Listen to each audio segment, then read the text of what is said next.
হোচ ইয় সেইটো আপোনাৰ শোল্ডাৰ ডিষ্টেঞ্চত ভৰিকেইটাত হ'ব লাগে চিজেণ্টা ষ্টেঞ্চ ইয় লেফ্ট হেণ্ডখনৰ ওপৰত ৰাইট হেণ্ড ভৰিকেইটা জইন ইয়াত হ'ব আপোনাৰ ক্ৰছ ইয় আপোনাৰ হাতৰ যোনটো মুঠি হাতৰ মুঠিকেইটা কি হ'ব এনেকৈ আগলৈ ফেচ কৰি থাকিব হোচ চৰি এনেকৈ ফেচ কৰি মানে আগলৈ ফেচ কৰি নাথাকে ছাইডলৈ ফেচ কৰি থাকিব এনেকৈ এইটো হৈছে আপোনাৰ ইয় ফাৰ্ষ্ট টাইম এনেকৈ আহিব নেক্সট ইয়ালৈ যাব এইটো ৰেডি পজিশ্যন ৰেডি হোৱাটো বহুত ইম্পৰ্টেণ্ট যিকোনো কামত সদায় মানুহ ৰেডি হ'বলগীয়া হয় এতিয়া মই যে আপোনালোকক ক'লোঁ ইয়টো এনেকৈ কৰিব লাগে কেলৈ মই বহুতক দেখিছোঁ ইয়টো মানে অলপ বেলেগকৈ কৰে ইয় বুলি ক'লে সিহঁতি এনেকৈ কৰে কিছুমানেতো এনেকৈ কৰি কিনে থৈ দিয়ে আৰু কিছুমানেতো এনেকৈ কৰি কিনে ইয়াত হাত থৈ দিয়ে বছ এনেকৈও নহয় মই যে কৈছোঁ ইয়টো এনেকৈ কৰিবলৈ কি কাৰণে কৈছোঁ হোৱাই তাৰমানে সামুৰাই ছুৱৰ্ড তাৰমানে জাপানৰ যোনটো সামুৰাই জাতি সিহঁতি যোনখন তৰোৱাল লৈছিলে ছুৱৰ্ডখন বছ এইখন হৈছে আপোনাৰ এবাউট 30-32 ইঞ্চি তাৰমানে দীঘল থাকে তাৰ নালটোৱে বহুত দীঘল ওলাই থাকে সিহঁতি যেতিয়া দুখন ছুৱৰ্ড এনেকৈ ধৰিব তেতিয়া কি হ'ব যদি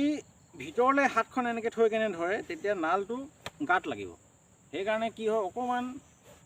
এনেকৈ বাহিৰত হাতখন এইটো পজিশ্যন হয় আপোনাৰ এইটো তাৰমানে আপোনাৰ তৰোৱাল ধৰা পজিশ্যন হয় দুখন হাতে যেতিয়া তৰোৱাল ধৰিব এনেকৈ তেতিয়া কি হ'ব আপোনাৰ হাতকেইখনৰ যোনটো পজিশ্যন হয় এনেকৈ থাকিব ছাইডলৈ থাকিব এতিয়া যদি আপুনি হাতকেইখন এনেকৈ ঘূৰাই দিয়ে আগলৈ তেতিয়া তৰোৱালকেইখন এনেকুৱা হৈ থাকিব বছ নহয় তৰোৱালকেইখন এনেকৈ জোঙাকৈ পইণ্ট কৰি থাকিব লাগিব আপোনাৰ শত্ৰু এনেকৈ ওলাই থাকিব লাগিব নালটো এইপিনে থাকিব লাগিব বছ সেইকাৰণে ইয়টো এনেকৈ কৰে গহীনকৈ nothing is so' strong as gentleness ইয়টো যেতিয়া আপুনি কৰিব তেতিয়া গহীনকৈ কৰিব তেতিয়া আপোনাৰ যোনটো গাৰ ষ্ট্ৰেংথ আছে সেইটো ডেমনষ্ট্ৰেট হ'ব কাটা কম্পিটিশ্যনত যেতিয়া আপুনি সোমাই যায় নহয় এনেকৈ কৰিলে ইয়ই আপোনাৰ চবেই গমেই পাব যে ই কি কাটা কৰিব ইয়টোকে ভালকৈ কৰা নাই গহীনকৈ যাব দুখোজ গ'ল নেক্সট ইয়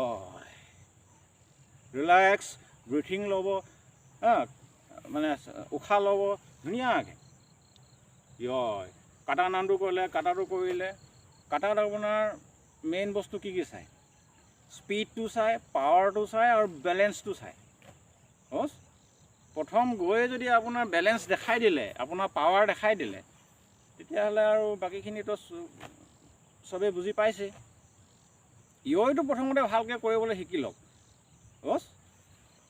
তেতিয়া আপোনালোকে যিকোনো কামৰ আগতে ৰেডি হ'বলৈ মানে